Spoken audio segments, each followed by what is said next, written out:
Stress, ఒత్తిడి.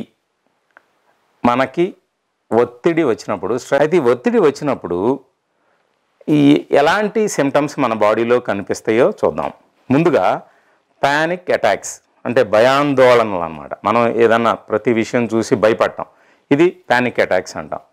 ఇంకొకటి sleeping problem, నిద్ర సరిగ్గా పట్టదనమాట నైట్, ఇది స్లీపింగ్ ప్రాబ్లం. ఇంకొకటి ఫెటిగ్యూ, మన బాడీ విపరీతంగా అలసటకు గురవుతుంది అనమాట. ఊరికినే మనం అలసిపోతూ ఉంటాం ఏ చిన్న పని చేసినా సరే. ఇంకొకటి మజిలేక్ అంటే కండరాల నొప్పి. ఇంకొకటి తలనొప్పి కూడా తరచుగా వస్తుంది అన్నమాట ఈ ఒత్తిడికి గురైతే. ఇంకొకటి చెస్ట్ పెయిన్, ఇక్కడ ఛాతీ నొప్పి అనేది ఈ ఒత్తిడికి గురైనప్పుడు మనకి ఒక లక్షణంగా మనకు కనపడుతుంది. ఇవన్నీ కూడా లక్షణాలు అన్నమాట, సిమ్టమ్స్.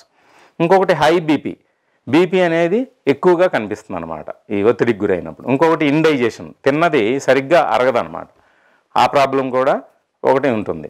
ఇంకొకటి హార్ట్ బర్న్, గుండె మంట అంటాం కదా, ఆ గుండె మండినట్టు అదొక లక్షణం మనకి కనిపిస్తుంది. ఇంకొకటి బ్రీతింగ్ డిఫికల్టీ, అంటే గాలి పీల్చుకోవడంలో ఇబ్బంది అనమాట, కష్టంగా గాలి పీల్చుకుంటాం. ఇంకొకటి అస్పష్టమైన కంటి చూపు, బ్లర్డ్ ఐసైట్ అంటాం దీన్ని. ఇవన్నీ కూడా కనిపిస్తే మనం స్ట్రెస్కి లోన్ అవుతున్నామని అర్థం.